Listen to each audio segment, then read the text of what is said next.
Welcome to the Bonacci Performance Podcast. I'm your host, Jake Bonacci.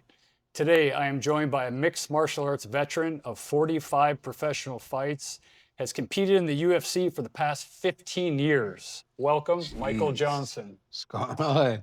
Not to date you or long anything. time. Dated. Yeah, 45, maybe 46, somewhere around there. And the tough fights weren't on your record. And now the tough amateur fights. Oh, those tough fights. Yeah, they're in the exhibition. So four fights in like 6 weeks, I think. So you've got tough was over 50 fights. Around 50. Yeah. And 15 years in the UFC. Yeah. You want to throw in the street fights, you know. You're right there. I was texting with my brother earlier today, and I said I was doing a podcast with you today, and he said he's a case study for longevity. Yeah. I have no idea. I have no idea how it is, but I love it. I mean, it's good, man. 15 years in the UFC. You know, I've been fighting all around 16 or so. Took me 2 years to get in. So, yeah, steady away. Yeah, I'm still in awe how I feel like going. This. We're still going.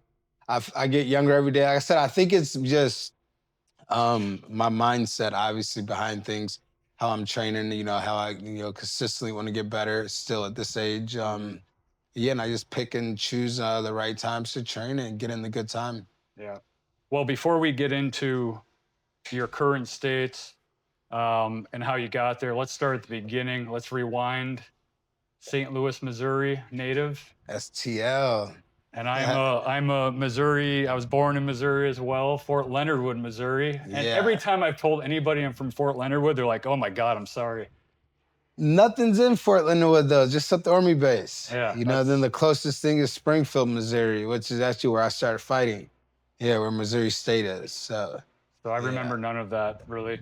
Obviously, I was a baby, but what was early life like for Michael Johnson as a little boy? What was that like? Yeah. I don't know. I guess life like every other little kid in St. Louis. I was a city kid, I got bussed out to county schools. So, I had like both sides of friend groups. I had my city friends and then I had my county friends, pretty much you could say black and white friends, if you want to really get to that point, So it was good. I didn't really get into sports until high school. It was a time where it was a thing where it was more like a timing thing and financial type thing. Like we couldn't really afford me to go off and play all these sports like my friends were playing. So I was kind of like a nerd first when I was a little kid. Me and my brother competed in like academics. We had like like a wall of fame and like all our records and everything, our report cards, and then like something tragic. After my dad passed away when we were young, and then me and my brother kind of like lost our sense of like kind of schooling, and we kind of became like little like I wouldn't say troubled kids, but more like. What age were you at this point? I was around 8 or 9. Yeah, somewhere around there.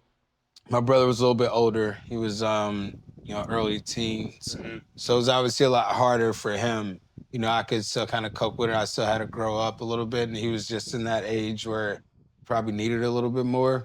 Yeah, but yeah, and then after that it was kind of like, here we go, getting in trouble in school and fighting in school and just like kind of like acting out. So kind of going from a good kid to kind of like, I wouldn't say a bad troubled kid, just just trying to find my way, trying to figure things out. Do you attribute the behavior problems to losing your dad?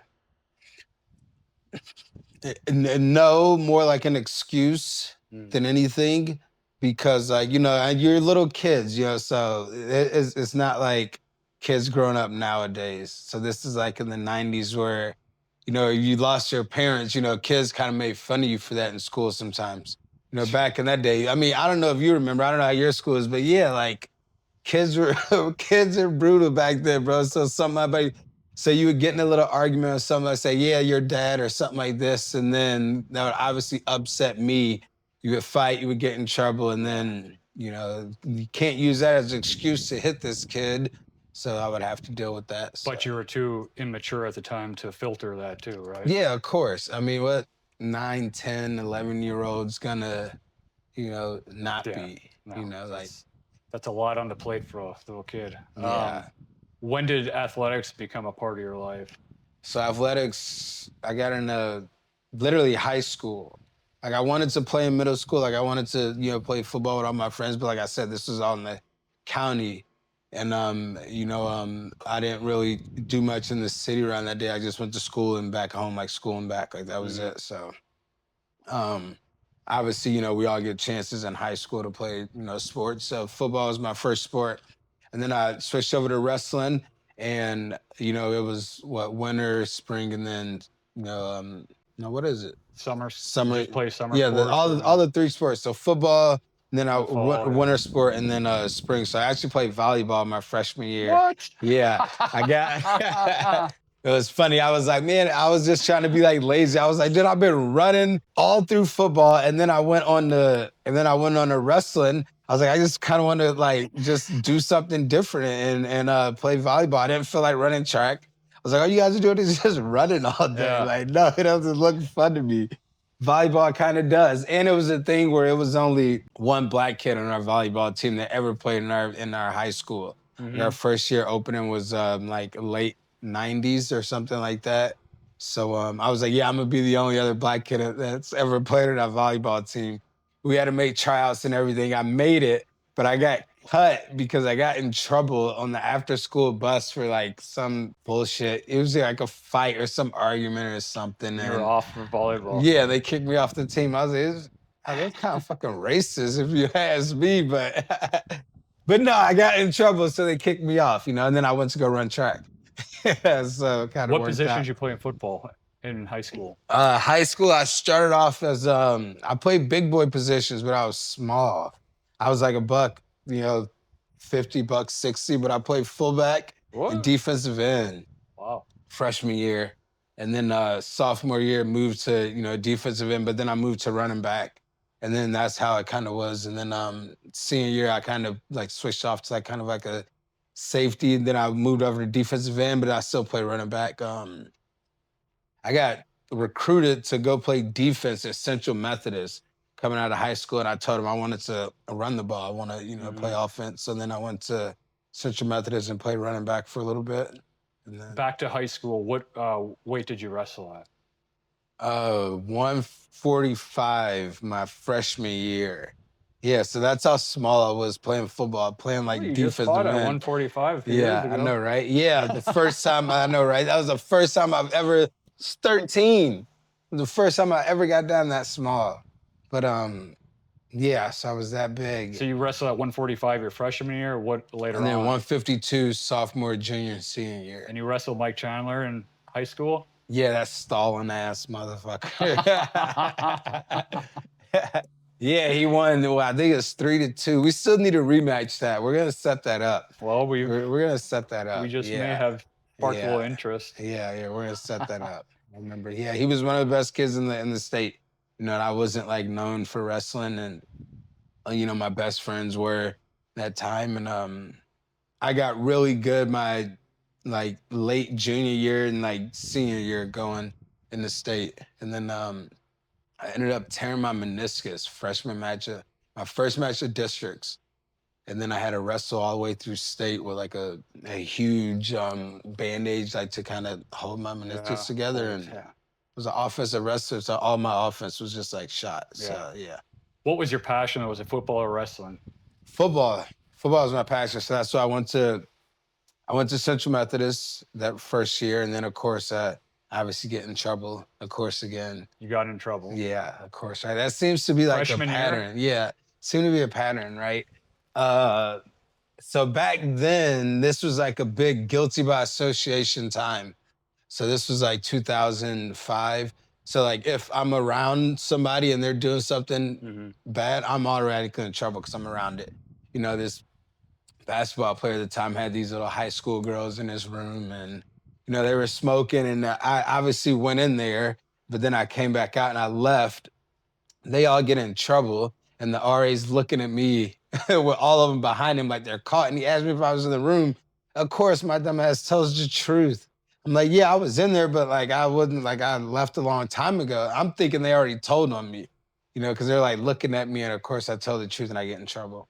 So now sophomore year, I can't play football and I can't be a full-time student. So me at So did you get like a year suspension, probation, or like that was my trouble. I couldn't be a full-time student. I couldn't live on campus permanently? sophomore year, Okay. next year. So I Okay. couldn't be a full-time student, couldn't live on campus. I couldn't play football. So I'm like, I fucking came here to play football. Like, Yeah. it's like, no, you came here for education, dumbass, not to play football. But back then, tell a 19 or 18-year-old me that, and I just wasn't hearing it. So I ended up leaving and not getting back to school for some time. Hmm. And then, my grades ended up going to shit and I just had to leave. So You lost focus and it was like done. lost focus, done. Yeah. But it was a little fun run, because I was actually not a bad running back. I had plans on, playing a few years there and then transferring over to Alabama, getting bigger. So that was my big passion.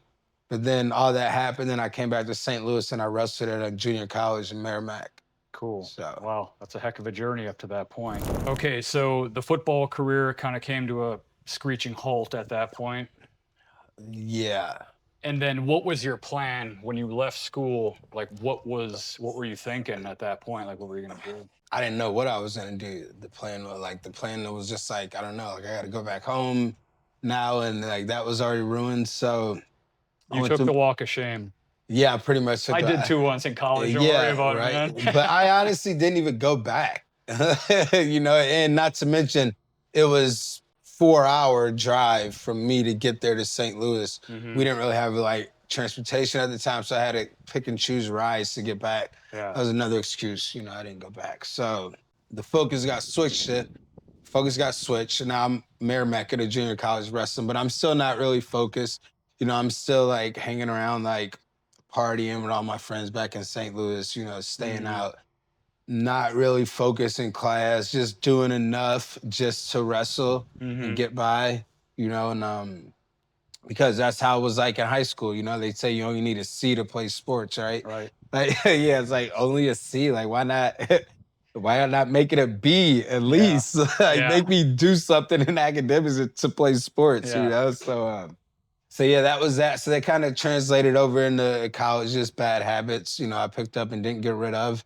And I couldn't still be a full-time student, so I couldn't wrestle all the way through the season. I could only wrestle half a season because Central Methodist was holding my credits hostage, and that loan game, and you owe us money. So no, we're not going to give you all your academic credits so you can continue on to school. Like, we're going to keep them. Sure. So that continued happening. Then I went to Springfield, Missouri, which is a few hours away. So my best friends was to school there.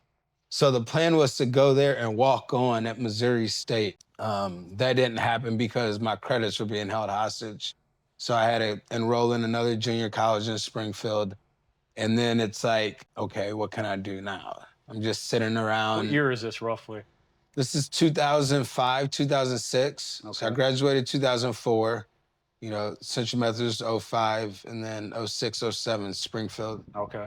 Missouri. So I'm sitting around, of course, now I'm in a college where everybody's sitting around, we're just partying, the typical college bullshit. Yeah. And Yeah. not really doing anything, not really going to classes, not really focused on that. Gonna have to figure out, hey, I need to, figure out to do something, be fucking waiting tables for Yeah. the rest of my life. Like, that ain't gonna be cool. Yeah. So then I met a buddy that I wrestled with, Zach Cummins. I ran into him. He's actually from Springfield, Missouri. He transferred after we wrestled at Merrimack. He went there. And I ran into him. I was like, hey, dude, I found this fight gym, Springfield Fight Club. I was like, I've been going there. So I've been going there and training and doing all this. He's like, oh, yeah, I trained there too. I haven't seen you there. I was like, well, I haven't went yet. I was like, I'm planning on going. So I'm just like talking shit. I seen him out at one night talking shit. So then I'm like pressured now. No, I have to go. Yeah. I just told this dude. So now I went in and it was just like first day I get on the mat with my socks on and shit, like a slumber party. Yeah. They're like, do you take your socks off and all this? Like I have no idea like what I'm doing. Like, I just know how to fight. Were you watching it on TV at this point? Yeah. So I've been watching it since high school, Okay. which is the funny thing about that. Like, growing up watching like Frankie Edgar, like watching these guys like fight. And I was thinking in high school, like I could fight these guys. I mean, I could actually get in there and not saying I could go in there and like beat these guys up, but I'm like, hey, I think I can do this. But I was playing sports in high school. I was focused on football and wrestling and everything. And then it just happened. This was the moment that I had to go do it. Like football was done, wrestling was done. I was in Springfield. I found Springfield Fight Club. My coach Rick Weimer was the first guy I met up there, and yeah, he just pretty much took me under his wing and just like taught me jiu-jitsu. And I already had the wrestling background, so that's how I kind of started off, just like street fighting and wrestling. Like I would go in and just take people down and just like throw haymakers. But you had a base. You had the best base The probably best for base. MMA. You had Yeah. the wrestling background. What fighters back then, you mentioned Frankie Edgar, what fighters back then did you look up to? See, I didn't really look up to many fighters back then because I didn't know the sport back then. Were you a boxing fan or anything? Were you a fan of combat sports? No, I didn't really watch boxing back then. I just like grew up in like knucklehead, like fighting shit. What about athletes? Any athletes that you looked up to that? Emmett Smith. I was a big Cowboy fan growing up, which is crazy. Well, yeah, you didn't have the Rams till later. Yeah, right. But it was, of course, with the Cowboys, Troy Aikman, Michael Irvin. Of course, yeah. So everybody's Cowboy fans around then. Yeah. So, those are the people I kind of looked up to. Didn't really get into basketball much back then. Like I said, me kind of growing up before my dad died, I was a bit of a nerd. So I was kind of focused on school and didn't really pay attention to, sports stuff. Not saying nerd in like a bad way. Like I don't want that word to come out like a bad way. Yeah, well, it's 2025, like you're a nerd a little bit, like, but so, but we can all be nerds sometimes. But yeah, it was just like that's what my focus was. It just wasn't. So you didn't have somebody like, I want to be like that guy. You didn't see somebody fight and you're like, I want to be like that guy. Nah. That's interesting. So it's just been you. Yeah, it's just been me. Yeah. Just been me. But I actually tried to play baseball in elementary school. I swung out the first 3 swings and didn't get a chance to go back at all. I mean, I've seen you play basketball, and that's nothing pretty. So, Shit, remember my defense. I'm more like a Ron Artest. You're more like you couldn't hit the rim. I'm more like Meta World Remember Peace. when I smoked you in horse at XP Sports? Fuck You and outta Anthony here. Hit the Johnson rim. both. Don't disrespect. Hit the rim. Short, at best average athletic ability, Jake beat Hit both the of you rim. guys. No, horse is not an athletic game of basketball. Though. But who won? Like you can do like hook shots and like hit the backboard. But who won? Horse is a game for people that can't play basketball. Do you know that? Okay. Right? Yeah. You spin doctor. You do, well, it is. You're Like that's what the game was invented for. Like you can't run with a basketball. You can't dribble. Like you can't go behind your back. Like you can maybe shoot, but Either you way, get 5 chances to make one. Either way, I You won. know, so And it happens. we'll leave it at that. I was tired after the workout. It happens, Okay, we got excuses too. All right. But so you're at that club there. You get started off, get your feet wet in a little bit of training. When was it time to take your first amateur fight? How long did you train before you took your first amateur fight? Like 2 or 3 months, actually. Which That's was, yeah, when you say that's it, I feel like that was a long time. You were ready train. right away. Yeah, I was ready. I was like, let's just get into like fight. Like, what the hell is? But I wanted to, because my coach told me, he was like, I've been watching you kind of train. Like, you can fight soon. Yeah. I'm like, no, let me learn the sport a little bit first. Like, let me take like 2 or 3 months in case, like, let me figure out the ground stuff. And, I just want to be comfortable with doing it, so. What was family response when you're like, I'm going to take an MMA fight? My mom didn't like it at all. She was like, hell no, you're not fighting. Oh no, my baby's not fighting. Like what? Like you're gonna mess up your face and that beautiful smile and this and that. I'm like, Mom, it's fine. Like I'm okay. Like I won't. Like it's all right. Like I can fight. Yeah. Everybody else loved it. All the friends loved it and everything like that. Everybody else in the family loved it. And it's crazy. I think about it now. That's what kept kind of a lot of us like grouped in together to always have something to go like get together for. Yeah. So, hey, everybody's got to come together. Like Michael's fighting this weekend.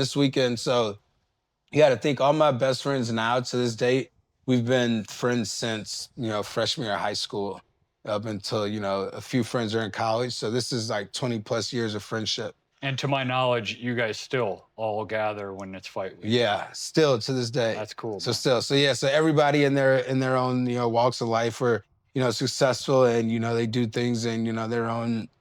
It's like I said, their own walks, but we all still get together and travel, like no matter what. Like That's they'll come out to Singapore, been to Singapore, Canada, Vegas, of course, Texas, like especially anywhere in the States. yeah, they're there. Yeah, they're there. That's So solid. Yeah, yeah, people like yeah. that in your So corner. yeah, so it's always good to know you got at least 10 to 12 people that you personally know that just came there for you. Yeah, that's cool. You had a couple pro fights before getting on Tough in the regional circuit. Yeah, I had more than a couple. So I went 5-0 as an amateur. I did that in a little over it was probably less than 6 months or so. Like back then you could fight every 2 Yeah. weeks as an amateur, like every Did you month. fight in any like real shady venues? You had fought in any like bars? No, People but smoking bars, cigarettes, anything bars, like yeah, that? but there were no Yeah. shady venues. No? Like no, like it was a place called the Blue Note in Columbia, Missouri. You should know the Blue Note. I was 5 years old. Oh, man. were you back I then? wasn't- I Okay, wasn't yeah, hitting yeah. Your clubs yet. family knows Blue Note back in downtown Columbia for sure. No, but other than that, I fought in a mosque, like the Shrine Mosque in Springfield. Like that was pretty much like my pro career right there. Just going on there. Shout out to those guys. I can't remember the promotion name. You gotta cut that out because he's gonna piss me. He's gonna be mad. XFN. XFN? There we go. Yeah. Okay. Yeah. My guy Doug Bland, and those guys, they're the ones that, gave me the fights, kept it busy. We always had a great group of people in Springfield there. Me, Zach Cummins, we were out of Springfield Fight Club. We had a guy named Mike Glenn, a guy named Jacob Ritchie. So this is probably around, what would we say, like 2008, 2009. The Midwest, like MMA scene was pretty popular Yeah. back then. Because Illinois had a good scene. Illinois, Iowa had a Iowa, good of scene. course, Yeah, yeah. so I went up there and I fought for those guys in victory. I fought Kansas City. I fought Romero Hernandez in Kansas City. I fought Joe Bramer up in Iowa, for one of their titles. Yeah, so yeah, it was popular out there. So Some of those regional shows, the ones that I've been to, were just as electric as a UFC title fight. Yeah. Because yeah. number one, every family member's there because they can afford to go and it's in their hometown. And that fight means absolutely everything to them at that moment. Yeah, and you got to think too. When I was in the college town, so I was going to college. So I had another 100 or so people. I just know from school and everything. Everybody needs to go, and you go out. You have all these friends. So in a sense, cool. Like with all of like your peers there, pressure-wise, that had to have been. No, man, I loved it. I loved it. Yeah, I feed off of it. Because some people say like when they have too many people that are close to them. No pressure. Yeah, I've heard that. Yeah, no pressure for me. I was telling someone this the other day. I was talking to Jason Jackson about this, and I was like, I feel like we as fighters like owe like something to the people that come out to watch us. Like you gotta go out there, and I love that. I just love like. Hell yeah, my people are here. Like, okay, I'm gonna go show off in front of them real quick. Like, so you took that energy. Yeah, it's like go see what I've been working on. Come see what I can do. You know, So it's been good. But those fights they were huge back in Springfield. I mean, me and James Krause fought. So this is like me and like the best guy on the Missouri side, and he's the best guy in Kansas City. Yeah. So this is a time where all the best guys fought each other. And you both end up in the UFC. Yeah. None of us, like, nobody, like, was like, oh, no, he's too tough. I don't want to fight him. Like, no, like, we're going to fight the best of the best because this is what we love to do. Isn't it crazy that boxing's totally different, where they protect until you get up there to get the big fight? Absolutely. And MMA, you're like, no, right away. Well, the past MMA, I wouldn't say MMA now. MMA nowadays is more like boxing. And it has been over the last years. Yeah, everybody picks and chooses. Everybody's got padded records. That's why you see a lot of these guys, they once they get to the UFC, they come in and they're like, how's this guy that has this 8-2 record look this bad or get his ass kicked this bad? Well, it's like he's been fighting bums and he's just not ready for that level yet. So all right, let's talk about your journey to the UFC, getting on The Ultimate Fighter. I've never even asked you about this ever. I've known you for like 12 years. Yeah. I read something recently where you had to dig and scratch your way on that show, basically. Truth to that? Yeah, there's a lot of truth to that. Yeah, a lot of people don't know this. A lot of people just think like you just like get there. Like it just happens. But so yeah, I was 4-4, believe it or not, on like the regional like circuit. Like, and then I looked at my good friend Jesse Zag, and I was like, I'm not losing till I get to the UFC. Like, this is crazy, you know. And I rallied off, and I went to like 8-4, and then I got on the Ultimate Fighter. But this is a time where I had literally, I was going through classes too. So I was working serving job at Cheddar's, you know, which is one of the craziest restaurants in Springfield. So I would literally wake up at like probably like 5 or 6 in the morning and go do strength and conditioning with my coach, Brian King at the time. You know, I'm on Titan Nutrition right now. So I would go to strength and conditioning with him for like an hour and a half. Then I would go wait tables, and then I would get off from tables and either go to practice or go do like a class or something. And then I would go like bar back or bartend. I would do this until like 2 or 3 in the morning. Oh. And then not either have to work out or either sleep and then have to go to class the next day. And then maybe I go work like a night shift and wait tables. And then after that shift, I got to go bar back or bartend somewhere.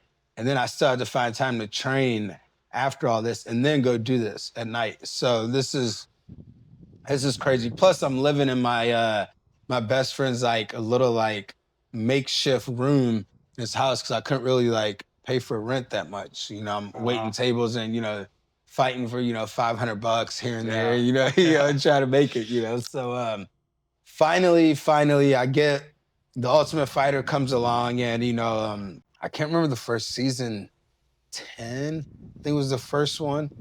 Whatever season Junie Brownie was on. That was the first one I tried out for.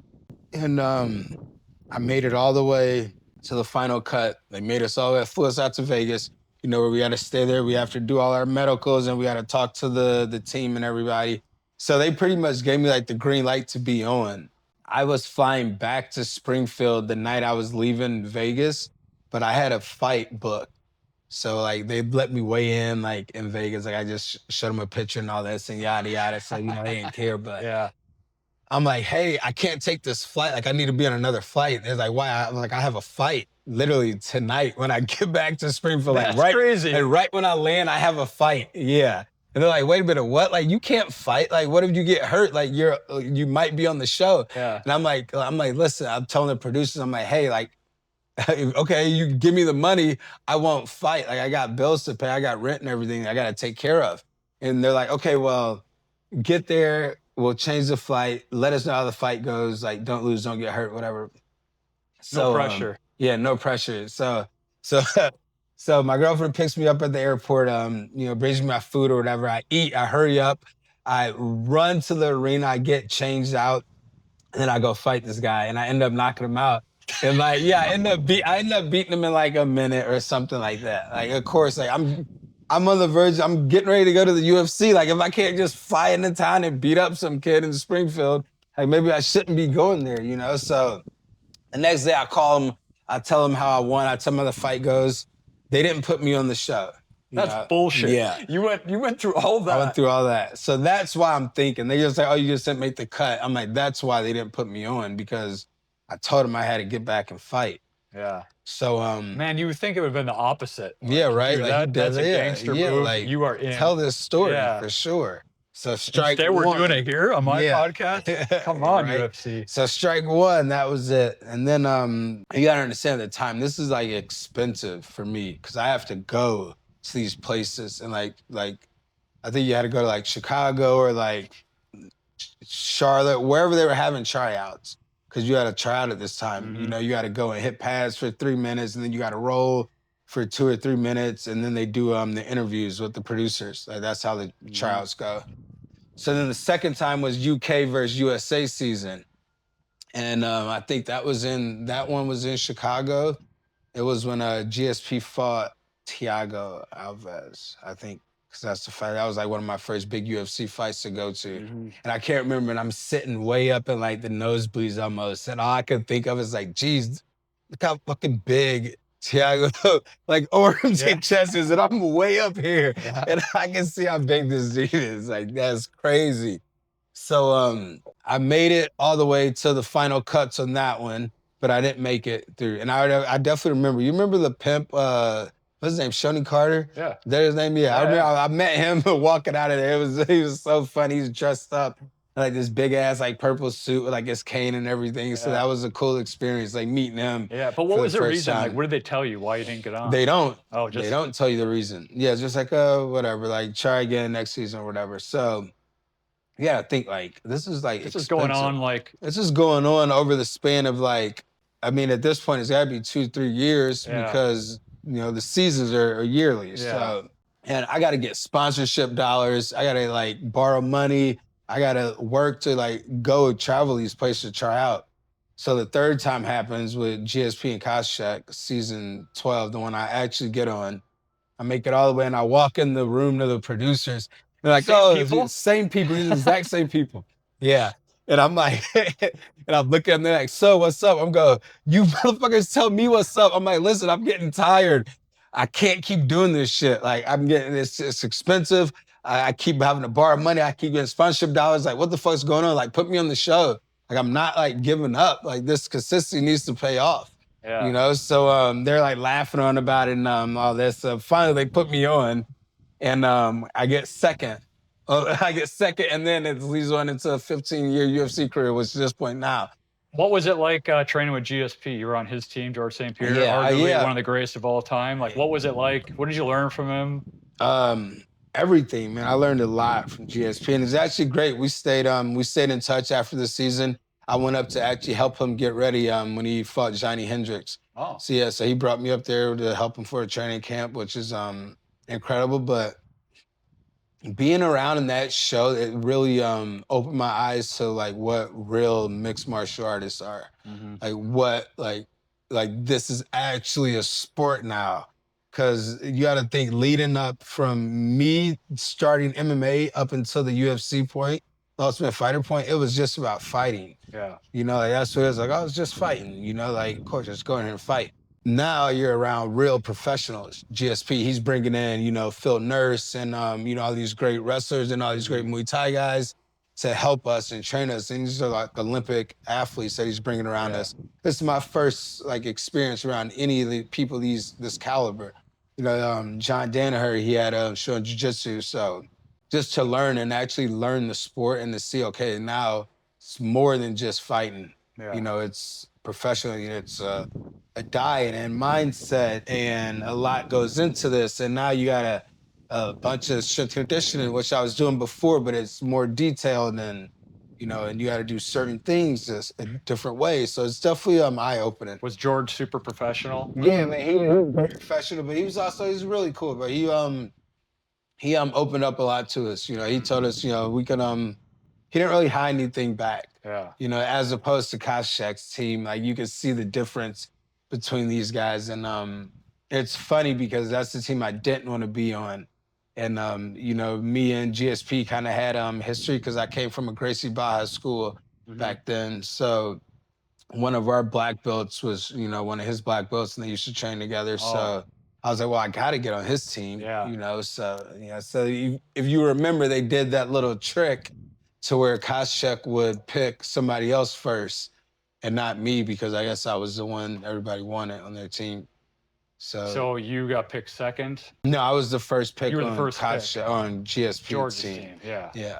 Who was the first Koscheck overall wanted pick? Mark Stevens. How'd you feel Yeah. about that? We were happy probably. You didn't want Yeah, I was really happy. anyway. Yeah, you can see it. They show literally the camera see my face when he gets picked. I start grinning and smile like, fuck yeah, I'm not, he didn't pick me. Yeah. And going into this, I thought I was gonna be like one of the top picks, like leading into the fights. Like we watched all the fights. I was like, I think mine has been a little bit more impressive going into the fight than a lot of these guys. I think I felt like I wanted a little bit more. So you made it to the finals. I was actually at that fight at the Palms before I knew you. History, look at that. Yeah, I was there. You lost a decision. What happens after that moment? Where do you go back to train? Do you go back to Missouri? So I went back to Springfield Fight Club for a little bit. But you gotta, if you're the big fish in a small pond, you kind of gotta get out of there a little bit. Looking back on it now, I think maybe I could have stuck around and brought people in, but nobody had the money, the financial things. Nobody was really doing that back then. So you're saying that your contract you got with the UFC wasn't breaking the bank? Getting second on the Ultimate Fighter, man, I probably got what, like 20, 30 grand maybe. Yeah, Like, that was a while ago, really, yeah, before money rolled into the yeah, sport, you know? yeah. And maybe not even that. Like, I remember my check from the Ultimate Fighter I got. And it was like, I think you're being on TV. Like, yo, this is gonna be a big check. So it was like 10 grand, like 12 maybe. And that was only because I got a finish on the Oh yeah, show. you got more money if you Yeah, got to so you get a finish. bonus if you get Yeah, a that's right. finish. Yeah. So So you went back to Springfield for a minute, and then what? but yeah, back to Springfield, and then I went to Albuquerque for a second. So, but you gotta think though, okay, so after losing, like it was kind of up in the air. I didn't know what the hell was going on. I didn't know if I was gonna get signed Mhm. to UFC. I was looking at like trying to get my manager at the time to like get me like fights in like LFA Mhm. or not an LFA, but one of the victory leagues in Iowa at the time. Mhm. And I'm talking to him. I'm like, yeah, I don't know. Like nobody's like calling me. I don't know if they're gonna sign me. Like, am I gonna have to go fight like one of these fights like at this point? And then it all started coming together. Then I got my first fight, whatever, Lotto, and Was that short notice? Did they call you up? no, it wasn't short notice. I think it was pretty ample time. Yeah. So you had a legit training camp. You did that camp in Albuquerque at Jackson's, Greg Jackson's camp, or? So I did, yeah, I did. Okay, so I did my fight camp for the Ultimate Fighter, that finale. I did that at Jackson's. Okay. So that's where the switch happened. So I went to Jackson's after the Ultimate Fighter, got ready for that finale there, and then I left Jackson's. You remember when the time Rashad and John had the split, and Rashad started the Black Zillions down here at the time. I had my managers were partners, you know, with his manager. Mhm. I decided to stay in Florida as opposed to Albuquerque, you know. And that's how you ended up in South And Florida. that's how I ended up in South Florida. You know, 22-year-old kid, like, bring me out to, you know, Florida, you Yeah. know, Or the beaches Albuquerque. and and the women around here know. And then you show me Albuquerque, and it's like, Yeah. okay, I think I'm gonna go over to Florida. Which Albuquerque would have been better training. At first. Yeah, at first, no focus. I mean, no real distractions around there. Well, I Like, mean, they had a great team though at Jackson. oh yeah, the great team I at mean, Jackson's, yeah, for arguably sure. at that point the best in the Yeah, country. absolutely. I learned a lot from John at the time. Learned a lot from Cowboy, Leonard Garcia. Oh yeah, you know, bad boy yeah. Garcia, man. But this is back in the days, you know, before people like knew, before Holly Holm was big and she was there. But you know, I had guys like John Dodson was Yeah. there. This was when you know he was around good, real good times. We had a lot of good wrestlers. Joey Villasour, I think that's his Yep, last name. Yeah, yep. you remember him? Yeah. So Yes, Brian I know. Stan was around at that time. You know, me and him were roommates with Damasio Page, you know, which is a great guy too, man. I love Damasio. He opened his door to me and let me stay there through camp and everything. So I became really close with him. Solid. So yeah, so it was those are good days. That's when that team was really, really legit, man. And then 2012, then you came to Florida. That would have been 2012. Yeah, the start of Black Zillions. So me, Rashad, and So 2012, the Black Zillions team gets established by Glenn Robinson. You were here right away at the origination of that team. yeah, we were here before it was the Black Zillions. We were at Imperial. So this is before we even came up with that name. So me, Rashad, Jay-Z, Cavalcante, the Villa Forts, George Santiago. That was about it. Bigfoot Silva was one of the guys that back with us. I don't know, lightweight. I can't think of his name right now. Brazilian guy starts with an M. Maximo. He wore the gladiator mask to come out in. I don't know. You don't remember that guy? Uh-uh. Shit. I don't know if he was there when I came. I'm not No, sure. he wasn't there, but you had to have seen him fight. So you started off in Imperial, and then Glenn moved the team into Level 5, that facility. Yeah, but we became the Black Zillions in Imperial, and then we got Level 5, the Who big came facility. up with the name again? Danilo. Danilo actually, did. yeah. Because you had blacks and Because Brazilians. it was just blacks and Brazilians, yeah. And then you got a couple token white guys that showed up, like myself and Henry. Like yourself. Mitrione. Yeah, Mitrione.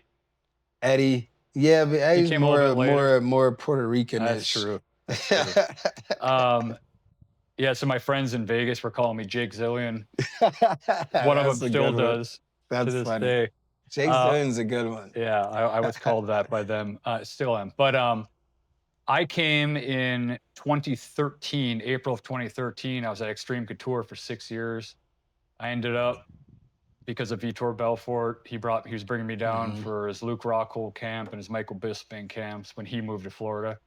And he was flying me down, ended up meeting Glenn, and ended up getting that job offer. I showed up in April of 13, and I went from, one really good team to a team that had a ton of talent, but wasn't really winning.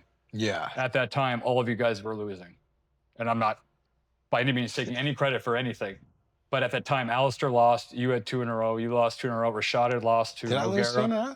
Yeah. Who knows? Miles Jury and somebody else. Fuck. Yeah, I remember that bullshit fight. Yeah. So Anthony was having his problems with weight. Remember, and honestly, when I took that job, I was like, this is an incredible opportunity because of the talent.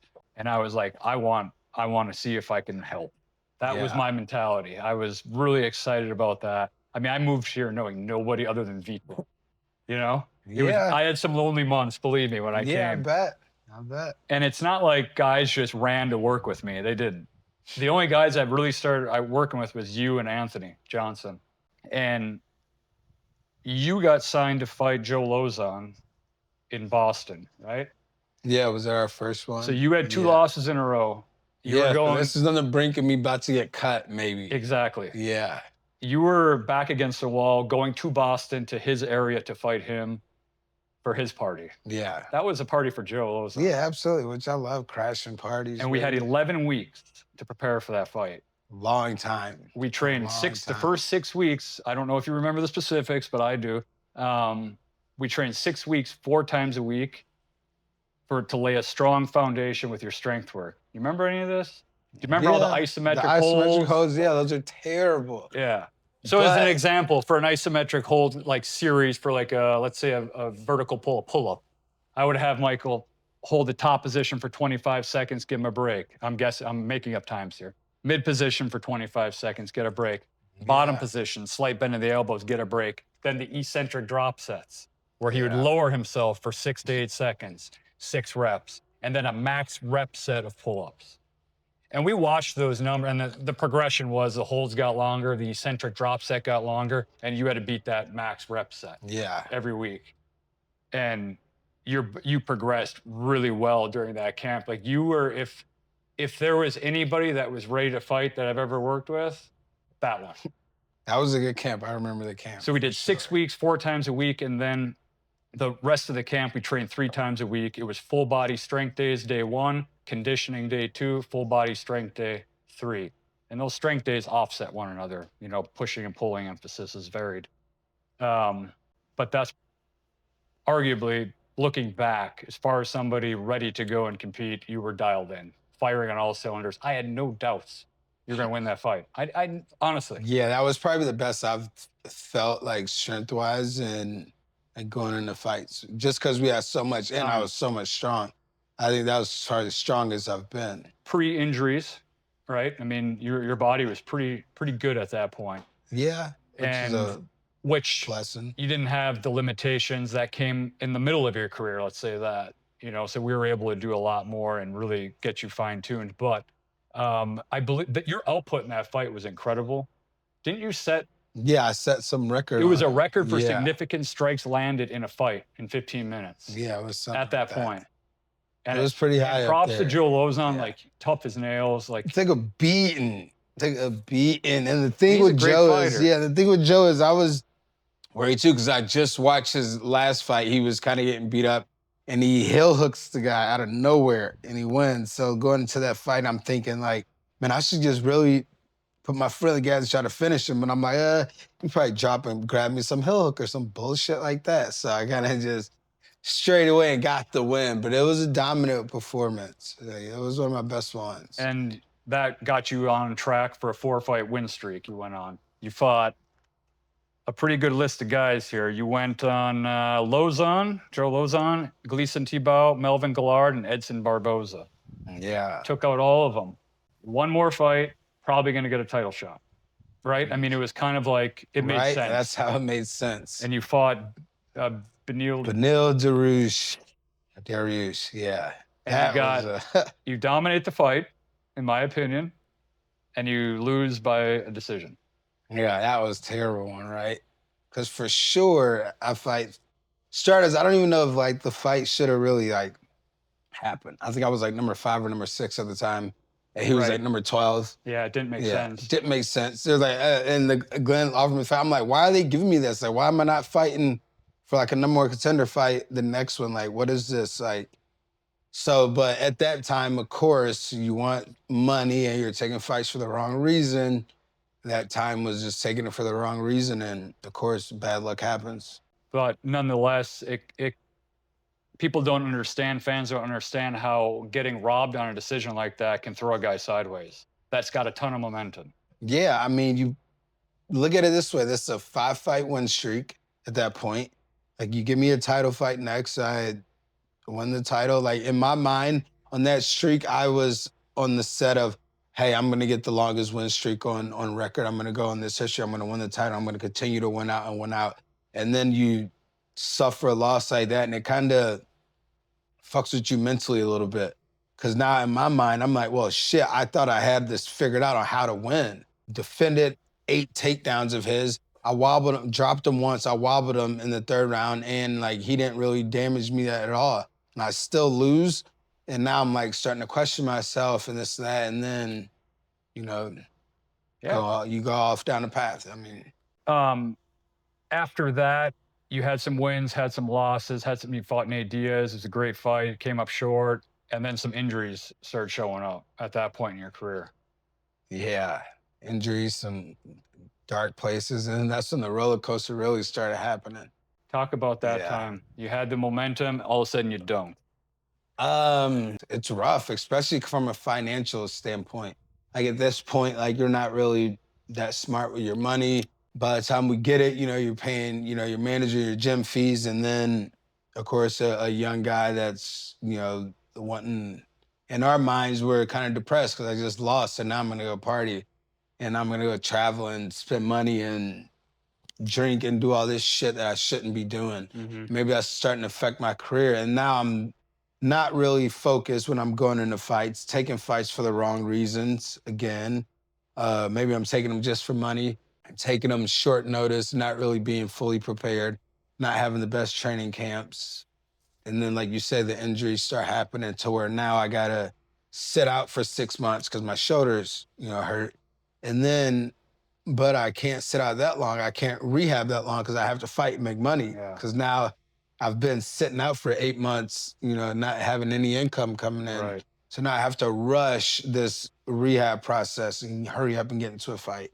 And yeah, it's rough, but like I said, the mindset that I had was just, it has to get better. Like, it's gonna get better. Like, this is like the bottom. So now, I can only go up from here. Yeah.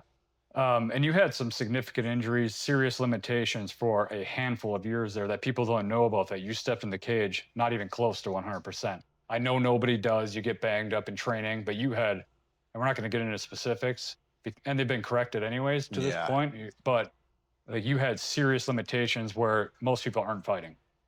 Yeah, I mean, most people aren't probably not even getting up. Yeah. Like there were times where I would lay down and like the whole room was spinning. Yeah, I feel like I got vertigo. I feel like I have to puke sometimes. And then I'm still going through 6-7 week training camps and then stepping into this cage and fighting. But like, and of course, I'm not gonna say anything about it at that time because to me, it's like, who the fuck cares? Like why would anybody care for that matter? You know, back then, now it's like somebody stubs their toe and they start crying about it on social media and everybody cares. Like, oh my God, he lost the fight because he stubbed his toe. And like, it's like, come on, like why? Just keep it to yourself. Like, why are you looking for an excuse? Oh, this is the reason why you lost? Because, you had this injury or you were, having relationship problems or something was happening at home. It's like, so.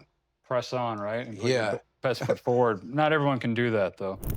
Is it fair to say that after all of the setbacks, ups and downs, going back from your youth to going to high school to having the situation you described there, then to college, and then the bumpy journey to get into the UFC, the ups and downs, it's made you a little mentally tough? Yeah, a little bit. Yeah, I think so. I think it's built me to what I am today, and it's still building me. You know, I think that's what keeps me going, just because I've been through so much shit, and I still come out on top, or I still find a way to come out on top. You And know, I'd have to say, the 12 years that I've known you, this is the most professional I've ever seen you go about this sport. yeah, finally, right? You helped me a No, little bit, I'm but just it's right, saying, right? but like Yeah. it, 2013, it was, oh, Michael's 3 weeks out from a fight and he has to go to Vegas all the time. For All the what? time. All the time. It's That like was you were locked in for 6 weeks and like, all right, I got to explode. I'm out. that was it. That was it. I know it's not as bad now anymore, for sure. I definitely still have to let those wild hairs out a little bit, but yeah. You're way more tame Yeah, now. way more tame. But yeah, back in the day, it's like, hey, I'm about to go into camp. I need to go to Vegas for like 3 or 4 days. No. You would start off real strong in camp and then dive out about 3, 4 weeks out. Well, camps are long, I hear so you, but I'm you just gotta get out of there.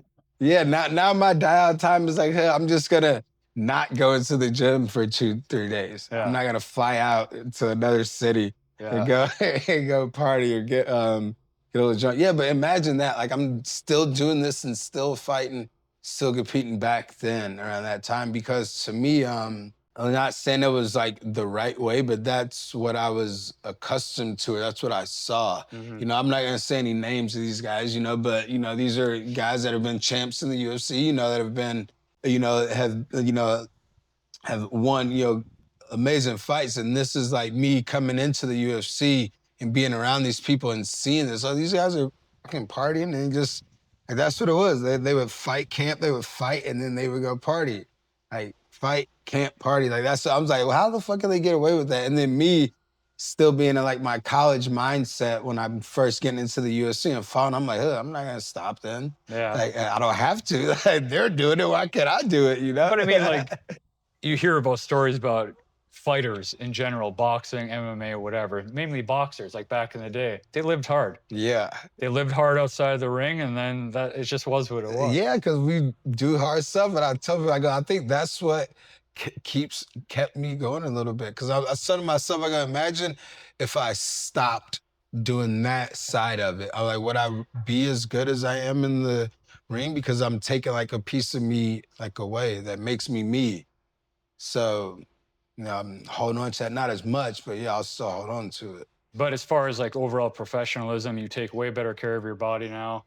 Nutrition, recovery, you do all the little things that I don't think you really worried about 12 years ago. Yeah. And you have to. Yeah. 39. I mean, Yeah, exactly. The room for error it's not here anymore. It's here. Yeah, so I have to stay on top of that. The rehab, the nutrition is a big thing for me now.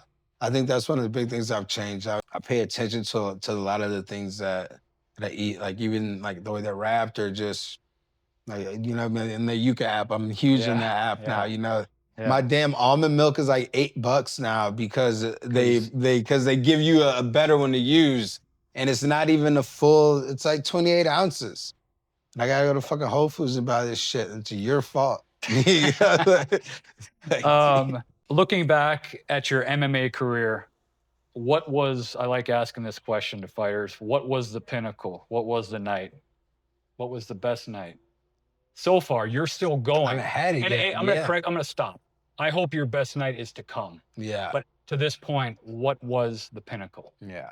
Getting into the UFC. Either that one or that was the pinnacle.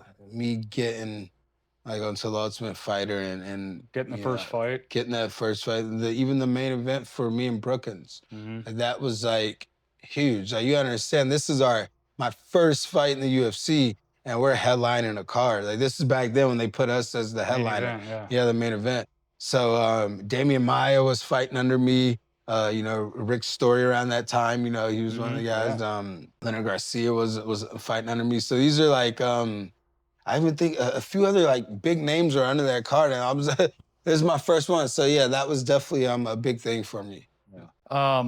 I got some fan questions. I put it on my Instagram. If you could ask Michael Uh, Johnson anything you want, what would it be? And actually, people are really respectful. No crap here. Question from Sam: who have been your best training partners throughout the years? Training partners, well, Jason Jackson for sure. For one, he's helped me a lot over the past few years. I was almost like at a stalling point. He helped me kind of refocus and open my mind back up to the game. So I owe a lot to him for that. Alexia, is a good one. He's a PFL kid. Not just current, all time. Current all the All time. time. Oh, Because I'm thinking of some gym wars in my head Jim right Wars. now. Okay, yeah, like Eddie Alvarez is a good one.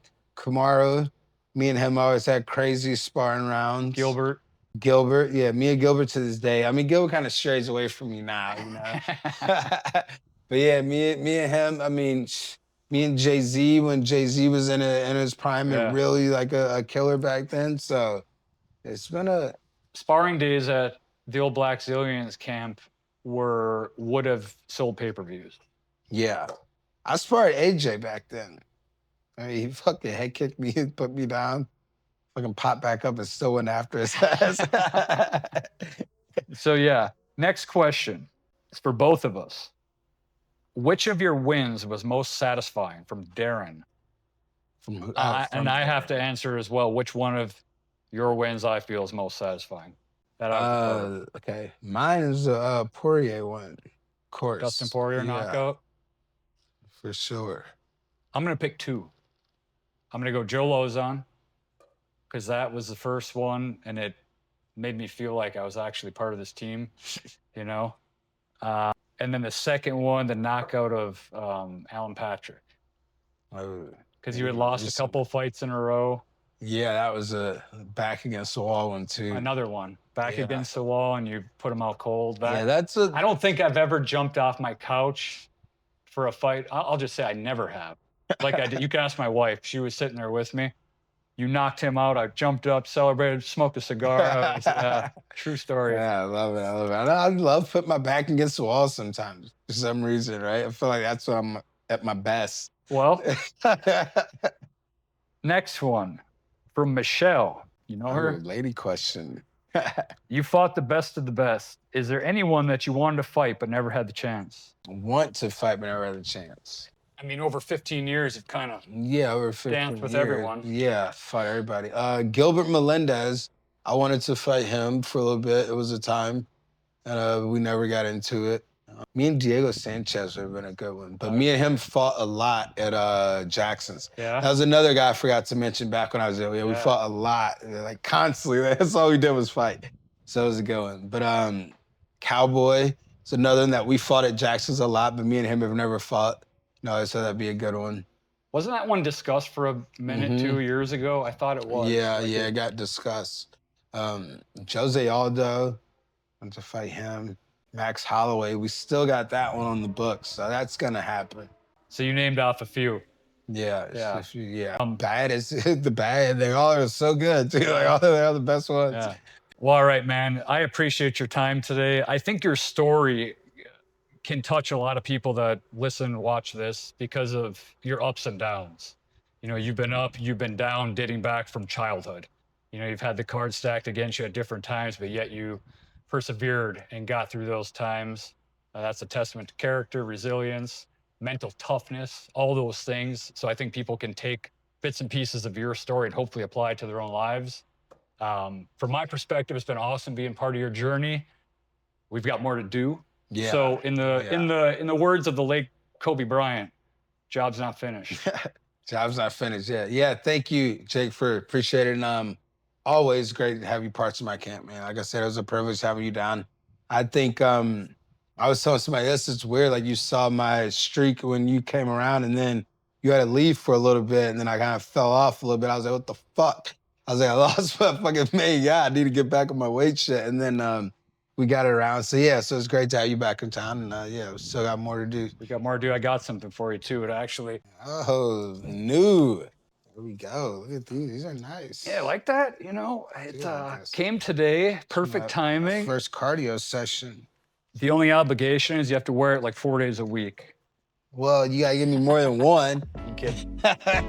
All right, man. Thank you very much for your time. All right, no problem. Wrapping Thank up, and you. I'll see you for training. Yop in the Friday. morning.